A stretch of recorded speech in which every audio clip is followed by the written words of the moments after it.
শাহজাহান বলে আক্রমণের পর আরো চড়া সুর কুণালের। সুদীপ বন্দ্যোপাধ্যায়কে রোজভ্যালির দালাল বলে আক্রমণ। দলেরই লোকসভার দলনেতাকে ফের গ্রেফতারের দাবি জানালেন কুণাল ঘোষ। বাড়িতে ইডির তল্লাশি, সুদীপ বন্দ্যোপাধ্যায়ের চক্রান্তের অভিযোগ। তাপস রায় বলেন যে সুদীপ বন্দ্যোপাধ্যায়ের চক্রান্তের জন্যই তার বাড়িতে ইডি গেছে। দলেরই সাংসদের বিরুদ্ধে এভাবেই বিস্ফোরক তৃণমূল বিধায়ক তাপস রায়। তৃণমূলে থেকেই বিজেপির সঙ্গে আঁতাতের বিস্ফোরক অভিযোগ করেছেন তিনি। ভোটে জিতলে গোহারা হারবেন সুদীপ বন্দ্যোপাধ্যায়, এভাবেই আক্রমণ করেন তাপস রায়। আজকে সাংবাদিকদের মুখোমুখি হয়ে কুণাল ঘোষ কি বলেছেন রাখবো আপনাদের সাথে। সুদীপ বন্দ্যোপাধ্যায় রোজভ্যালির দালাল। সুদীপ বন্দ্যোপাধ্যায় রোজভ্যালির মালিকের ছেলেদের কোন কলেজে ভর্তি করিয়ে তার বিনিময়ে তাদের টাকা পয়সা নিয়ে বিদেশ সফর করেন বলে এজেন্সি তো অভিযোগ করেছে।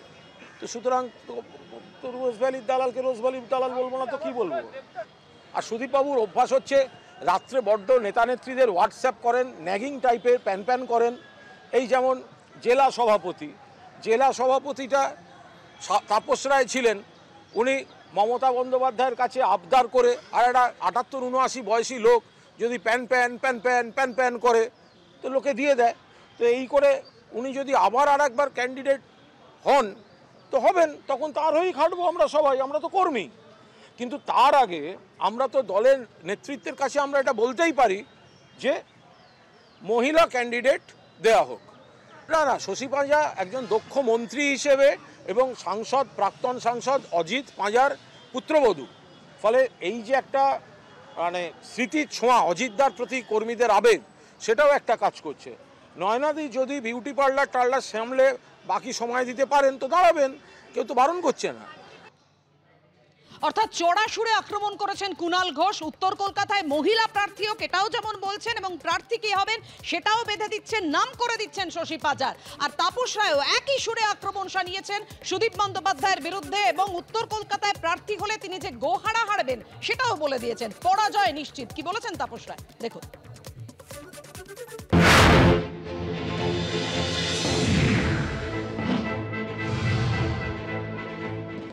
বিধায়ক তাপস রায় আমাদের সঙ্গে রয়েছেন, কয়েকটা বিষয় তার সঙ্গে কথা বলবো। তাপসদা, প্রথমেই যেটা জানতে চাইবো, গতকাল কুণাল ঘোষ একটা বিস্ফোরক অভিযোগ করেছেন সুদীপ বন্দ্যোপাধ্যায়ের বিরুদ্ধে যে তিনি বিজেপির এজেন্ট হিসেবে কাজ করছেন, মোটামুটি বলা চলে।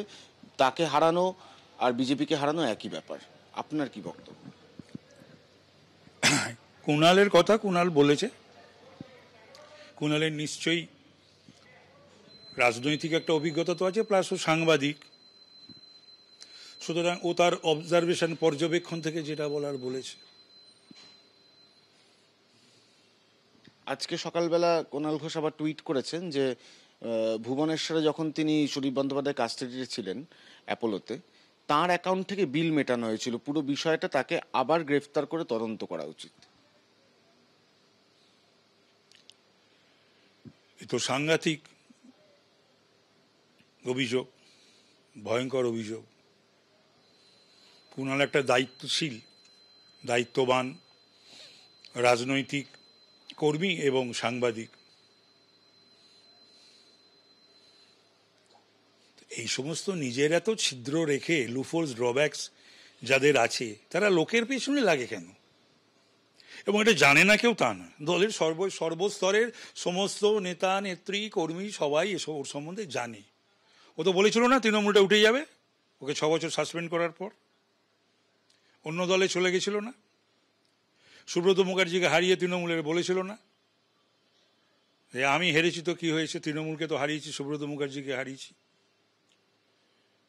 যে বছর ছিল না তৃণমূলে বা অন্য দলে, কি বলেছিল না বলেছিল সবাই জানে। উত্তর কলকাতার মতো একটা জায়গায় সাংসদ থেকে, এতবারের সাংসদ থেকে কেউ যদি আখেরে বিজেপির লোক, এরকম একটা অভিযোগ হতে, সেটা সাংঘাতিক অভিযোগ। কোন রাজনৈতিক আচ্ছা সৃষ্টি হয়েছিল কেন তৃণমূল কংগ্রেসের সৃষ্টিটা হয়েছিল কেন? কংগ্রেসের নেতৃবৃন্দ সিপিএমের কথায় উঠতো বসতো, তাই তো তৃণমূলের সৃষ্টি। সিপিএম করা অন্যায় নয়, বিজেপি করা অন্যায় নয়, কংগ্রেস করা অন্যায় নয়, তৃণমূল করা অন্যায় নয়।